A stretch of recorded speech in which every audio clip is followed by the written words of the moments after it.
SIR এর আজ বেলুর মঠেও প্রথম ভোটার তালিকায় বিচারাধীন 91 জন সন্ন্যাসী। আরও একবার জানিয়ে রাখি, অত্যন্ত গুরুত্বপূর্ণ যে খবর, স্পেশাল ইন্টেন্সিভ রিভিশন তারা আজ বেলুর মঠেও প্রথম ভোটার তালিকায় বিচারাধীন 91 জন সন্ন্যাসী।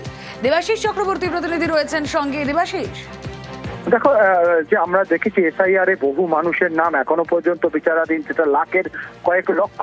তারই মধ্যে কিন্তু নতুন ভাবে যে তথ্য উঠে এলো তা হলো 91 জন সন্ন্যাসী, তাদেরকেও কার্যত এই বিচারাধীন প্রক্রিয়ায় ফেলে দেওয়া হয়েছে।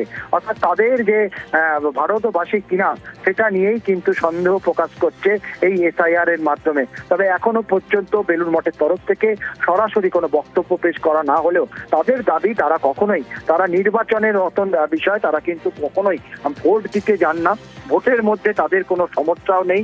কিন্তু এই যে পরিচয় পত্র থাকাটা, এটা কিন্তু একটি মানুষের বা ভারতবাসী হিসেবে তাদের গুরুত্বপূর্ণ বিষয়। সেখানে দাঁড়িয়ে 91 জন যাদেরকে এখনো পর্যন্ত বিচারাধীন অবস্থায় রাখা হয়েছে এসআইআর এ, ফলে তাদের নাম যদি বা তাদের নথি যদি সেটাকে বাতিল করা হয়, সেক্ষেত্রে এই মানুষজন, এই সন্ন্যাসীরা তারা কোথায় যাবেন, তাদেরকে কি হিসাবে বাতিল করা হচ্ছে সেই তথ্য কিন্তু পরিষ্কারভাবে এখনো পর্যন্ত নির্বাচন কমিশনের তরফ থেকে জানানো হয়নি। এবং যা নিয়ে ইতিমধ্যেই শুরু হয়েছে রাজনৈতিক চর্চা, যেখানে বারবার করে বেলুর মঠে আমরা কয়েকদিন আগেও দেখেছিলাম মুখ্য নির্বাচন কমিশন তিনি নিচে এসেছিলেন, তারপরেই কিন্তু এই তথ্য সামনে আসে, যা নিয়ে কিন্তু রাজনৈতিক চাপানোতে শুরু হয়েছে রাজ্য জুড়ে। বেশ,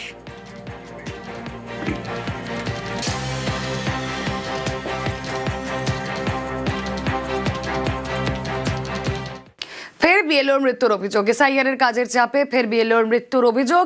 মালদা মেডিকেলে মৃত্যু বিএলও। সুজাপুরের বামুনগ্রামের 153 নম্বর বুথের বিএলও ছিলেন তিনি। কথা বলবো, সেবক দেব শর্মা রয়েছেন সঙ্গে। সেবক, একদমই দেখো রুমেলা, রাজ্যের আরো এক বিএলওর মৃত্যু। পরিবার যেটা দাবি করছে যে এই বিএলও আবুল বরকত তিনি সুজাপুরের বামুন গ্রামের 153 নম্বর বুথের বিএলও হিসেবে কাজ করছিলেন, যে বুথে 579 জন বিচারাধীন বা বিবেচনাধীন তালিকায় রয়েছে। এ নিয়ে চাপ বাড়ছিল, তার উপর কিরকম চাপ, পরিবার দাবি করছে যে বিচারকদের বিভিন্ন ডকুমেন্ট কি করে বোঝাবেন, এই নিয়ে তিনি নানা রকম দুশ্চিন্তা করছিলেন, পরিবারের লোককে সেসব জানাচ্ছিলেন। একই সঙ্গে যাদের নাম বিচারাধীন তালিকায় রয়েছে তারাও মাঝে মধ্যে বাড়িতে আসছিলেন, তারাও নানাভাবে চাপ সৃষ্টি করছিলেন যাতে তাদের নাম ওঠা নিশ্চিত হয়। এই দুইয়ের চাপে তিনি মানসিকভাবে বিপর্যস্ত ছিলেন। এই অবস্থায় বেশি রাত পর্যন্ত তাকে কখনো কাজ করতে হতো বা সময় মতো ঘুমাতে পারতেন না। নানাভাবে তিনি অসুস্থতা বা সামাজিক ভাবে সমস্যায় পড়ছিলেন। এই অবস্থায় তিনি অসুস্থ হয়ে পড়েন। মালদা মেডিকেল কলেজ হাসপাতালে আনা হলে তার মৃত্যু হয়। পরিবারের দাবি এই মৃত্যু আকস্মিক এবং এর পিছনে এসআইআর জনিত চাপ কাজ করেছে। রোমেলা, ওকে। আমার সঙ্গে শেয়ার করেছিলেন যে এসআইআর নিয়ে উনি সত্যি প্রচণ্ড চাপে ছিলেন।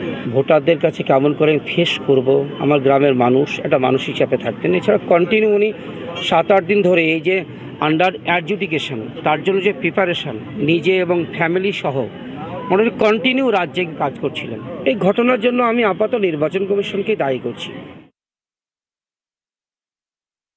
বাবার টেনশন বলতে এসআইআর কাজটার প্রচুর চাপ ছিল। এই বিডিও অফিসে জমা করো, সারা রাত আবার পেপার ঠিক করতে, ধরুন 1টা-1.5টা, লোকের তো হুমকির তো আছেই সকাল সন্ধ্যা, আমাদের কখন হবে, কেন হবে না, সেটা তো বাবাকে এখন জবাবদিহি করতে হচ্ছে। একটার পর একটা তো অজুহাত বের করেই যাচ্ছে।